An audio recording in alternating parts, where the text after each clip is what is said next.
talking about your brand personality and actually imagining your brand or your company as a person and, what would they act like? What would they, what would their emotions be, hobbies, like all those little silly things that don't seem that important are actually huge in determining your target audience, right?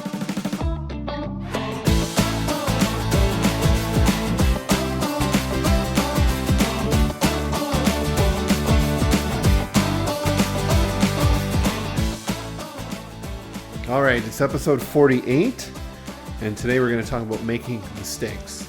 Right? Mm-hmm. We all make mistakes, right? Yes, of course. Daily, almost, I do. But we want to talk more specifically about those mistakes that people may be making that they're not aware of.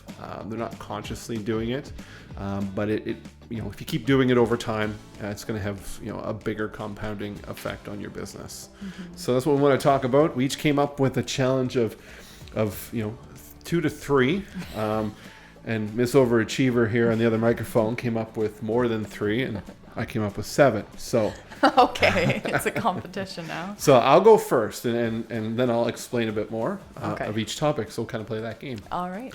So I think one of the things that a lot of people tend to not even do, not necessarily making a mistake by doing it differently, but just don't do it, is not defining their customer. Mm-hmm. Not defining what their motivations are, not defining who they are, or even what they want. A lot of times we focus a lot on the product or the service, but we don't really focus on what that product and service does for the person. So are you eliminating a pain? Are you giving them something to enhance their life? And kind of that emotional and that feel part of it. Would you agree? Oh, absolutely. That was actually one of mine. So right. I see why you wanted to go 1 point first. For me. But yeah, I think even exercises that, I did in my marketing classes, as simple as, like talking about your brand personality and actually imagining your brand or your company as a person and, what would they act like? What would they, what would their emotions be, hobbies, like all those little silly things that don't seem that important are actually huge in determining your target audience, right? Because you want to see what your brand is compatible with and go after those type of people. Mm-hmm. And if you ever had the opportunity to sit in with a developed sales team, they've gone through the process of developing what they could be called personas or avatars. Mm-hmm. And while that seems kind of cartoony or fun, it actually is a really good tool for them, because what they've done is they've figured out the different personas, the different types of people that they may encounter that they're selling to. And each of them have different objections, different parts of their life. So, a proper sales team knows how to overcome those things when they run into a Sally salesperson or a Johnny, whatever you want to give them the name, right? And they're always a fun name. But there's a lot of research that's gone into that. And it's helpful. And, you may not get to that level in a small business, but maybe just defining who your customer is, if you just give them that kind of that grouping, and go after them. You'll obviously have, outliers that go outside that definition, but the core group of people, you should have an understanding. Yeah, definitely. And I mean, at the end of the day, all business owners know that at the center of their business, the core of their business is their target audience and their customers and their clients. So, having that information isn't enough too. Like, you want to have documentation of that as well, which a lot of business owners will skip, I think, because, everything's in their head. So why would they have to write it down? But just being able to put that down on paper or have a set document and being able to, like, when you're coming up with a marketing strategy or social strategy, refer back to that and think, okay, well, I know that a lot of my clients or my target audience has this personality trait. So how do I play off that? How do I target that? Just having it written down is a good place to start, and then be able to kind of include it in everything that you're doing. Absolutely. What's yours? Oh God. All right. So I think a lot of times what I see with clients, whether they actually turn into clients or they're just, a prospect, is their mindset about marketing. So they'll think of marketing as an expense versus as an investment, which, so when the budget gets tight, you think about COVID, obviously a lot of businesses really struggled. The first thing that they'll cut is their marketing expenses, when really, that's an investment. So if you're dropping in sales and you cut your marketing budget, it's just going to make it worse. Mm-hmm. Like you're taking away the opportunity and the potential clients in the future when you cut back on your budget. Absolutely. And I think one thing to that would be, let's say you're spending, $2,000 a month and you've got that broken over different avenues. Maybe you're not going to necessarily say, I'm going to bring it down to 1,000 or 500, but we're going to look at that 2,000 and say, can we reallocate some things? So if you're tracking your results, you know that you're not getting as good a leads from one type of advertising. Maybe you're going to take that 500 from there and move it over to, social or Google or, radio or whatever that method is that's actually giving you better leads, so that you're actually still doing that. You're still using the same amount, but you're technically going to get better results with that, which kind of leads into one of my ideas here was, people not tracking the results, right? So, we spend time coming up with ideas and running experiments and putting ads out there, but you'd be surprised how many people don't even track if it's giving them a return, right? I mean, there's so few businesses that even know, what type of traffic's coming to their website, right? It's a very high level, metric you can track, but even every time the phone rings, right? We talked about this multiple times in previous episodes, ask where people are coming from. When they come into your store, like, well, what brought you here, right? Don't just like nail them at the door and like kind of scare them, but it comes up very easily in conversation that's there, and see is your effort giving you a result. Yeah, and I mean, on top of that too, we'll come across clients that have been like, oh, I've tried this, and we're like, okay, where's the numbers, right? So it's like, you have to, there's no point in trying everything or experimenting if you don't have that data saved somewhere or that information or the metrics, because in order to improve, you have to know how you're doing currently or how one thing is performing. And let's just give this example is, let's say you have a gift shop and you're running a localized sale, right? And you create your sale, you run it on Facebook, you boost it out. So you're doing Facebook advertising for this sale, and you were stuck on looking at, how many people liked it, commented, or shared, and you said it's not working. But you're never asking if they come in, because people don't have to like, comment, or share to come into your store. So if you don't ask them, hey, I saw this sale on Facebook, then you will think, just looking at those vanity metrics, that it's not working. Yeah, absolutely. All right, hit me with your next one. All right, so kind of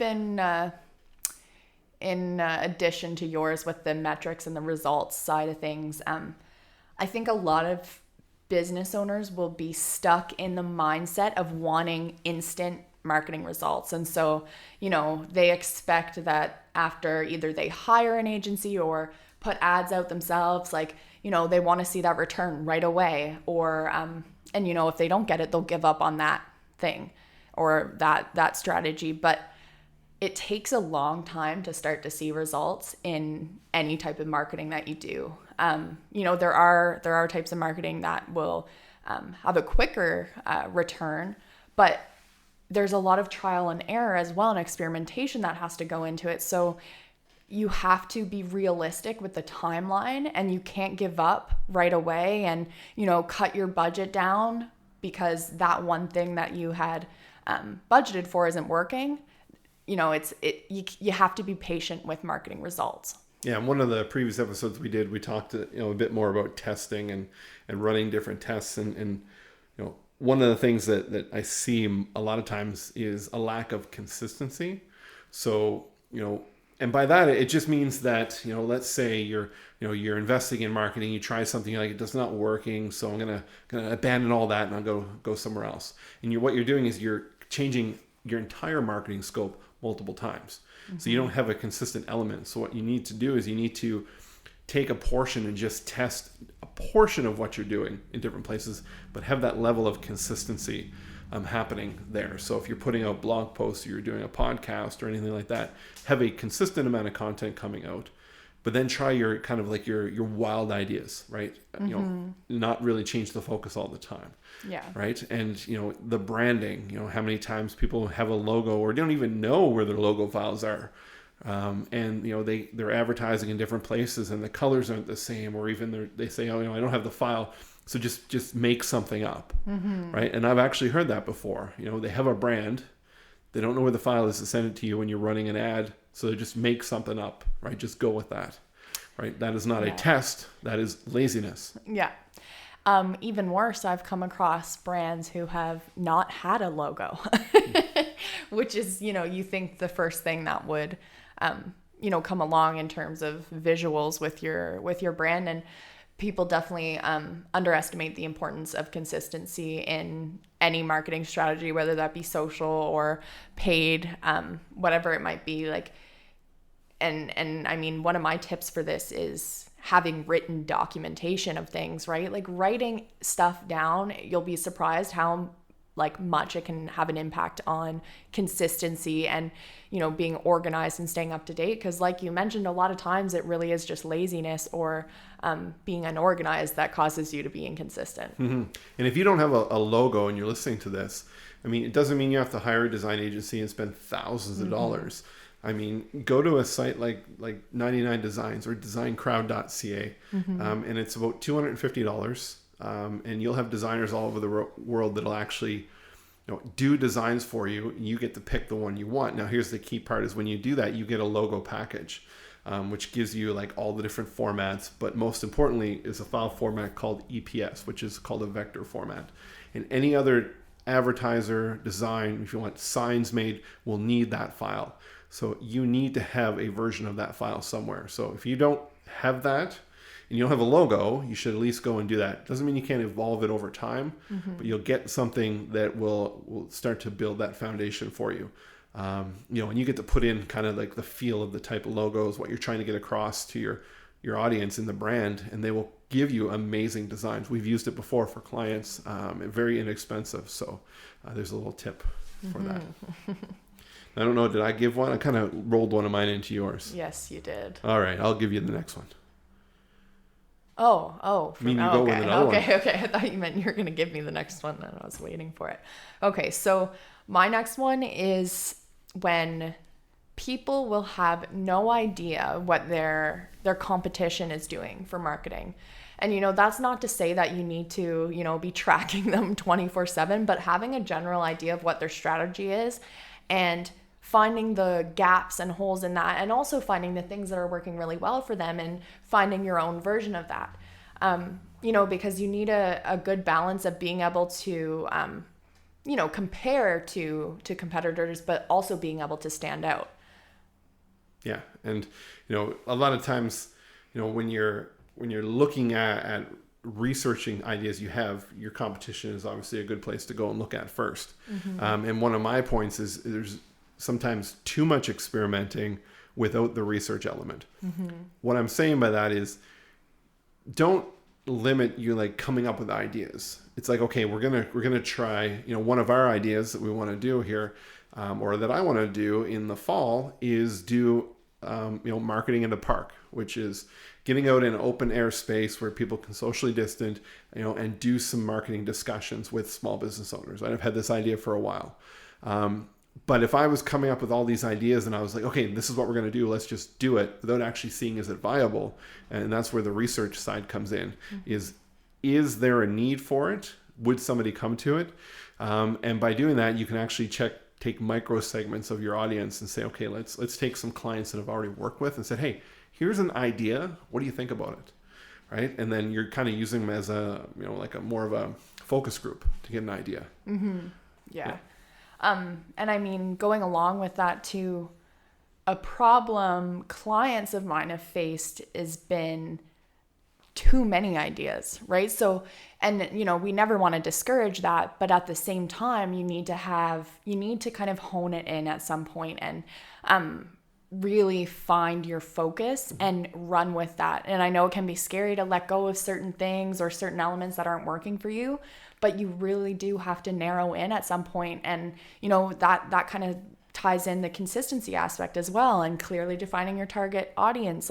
You need to be able to have that clear direction, because the last thing you want is to be all over the place and confusing customers, and, you're going to lose business that way. Yeah, just open up a document, write them all out. You don't want to keep them in your head and have that fear of losing them, because they may be great ideas that are there, but then look at them, whether it's yourself or with, a couple team members, and start to put some impact filtering in there and saying, for one, is this on brand? Would it confuse people if we did this? If it fails horribly, how much of a negative impact is that going to be on the business? Is it going to cost us a lot to get it up and running? How much time is it going to take? And then start to really sort it by that. And you'll start to see which ones are probably worth taking the risk to try.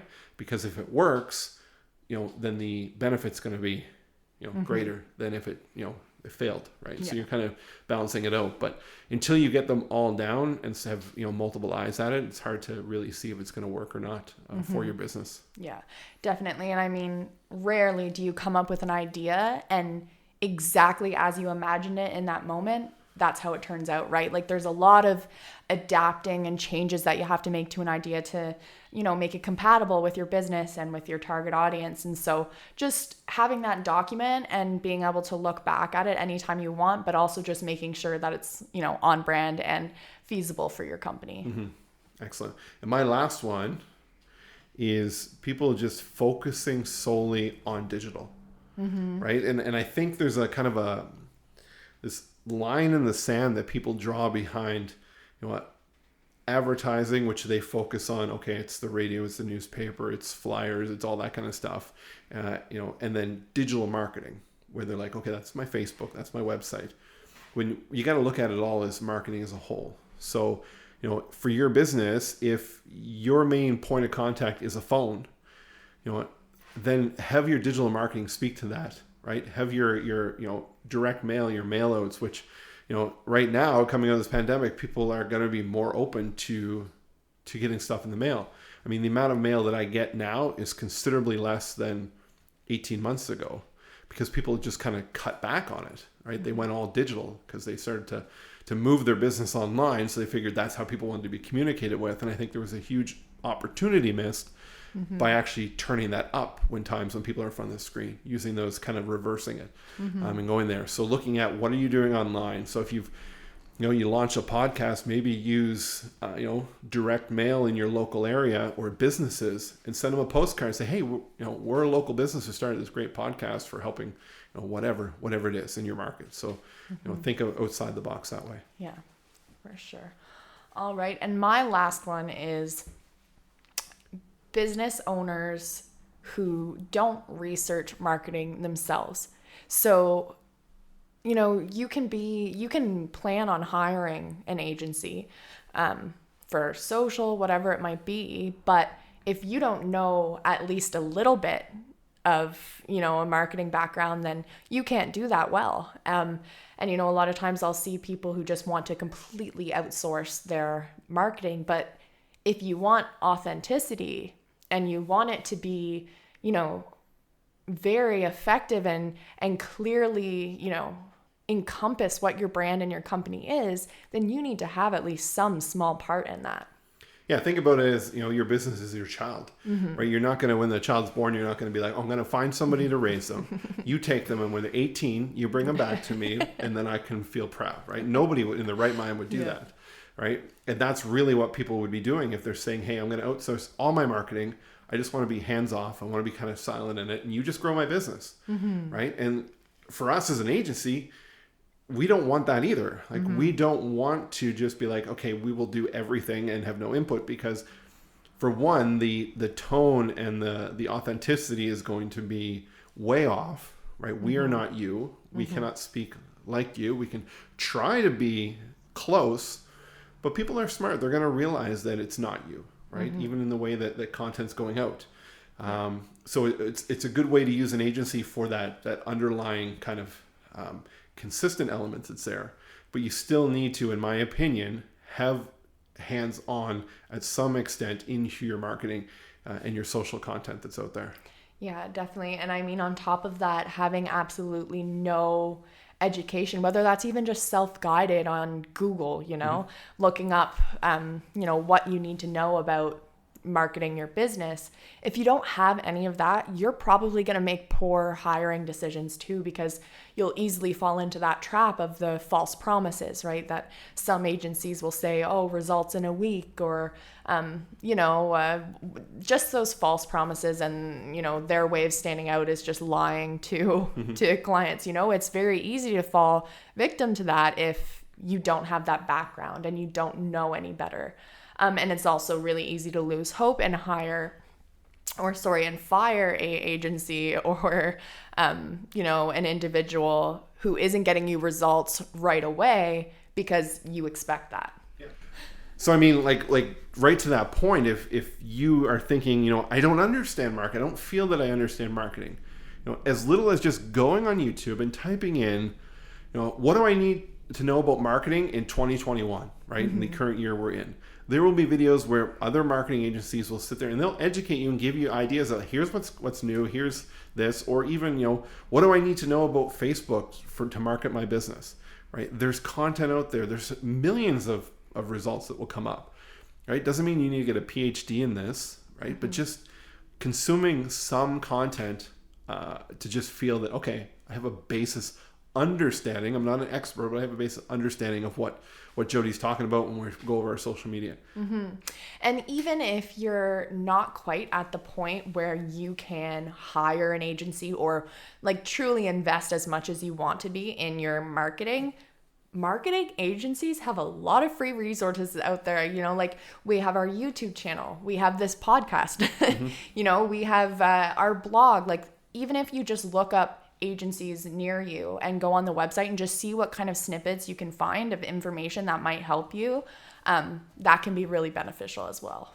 Yeah, and one thing that we try to do is make ourselves accessible to people. So, if a prospect called and said, hey, you know what, I don't have, thousands of dollars a month to hire somebody to do it, but I really want to have somebody that I can, ask some questions to, is that something you're open to? Yeah, for, a couple $100 a month. And if you can't invest that in your business, I'd question why you're in business. To be able to say, 1 hour a month to have a call with us and say, hey, let's see what you're doing, right? More of on a consulting side, right? It's very easy to have that kind of opportunity. So, yeah, that was our list of 2 to 3. But hopefully you found some value in that. And if you're making those mistakes, don't feel bad about yourself. It happens all the time. But just be aware of what's going on there. And if you have confusion, feel free to ask questions anytime. And we're here as well. You can find us online at bluecowmarketing.ca and as well as all the social channels under the exact same name.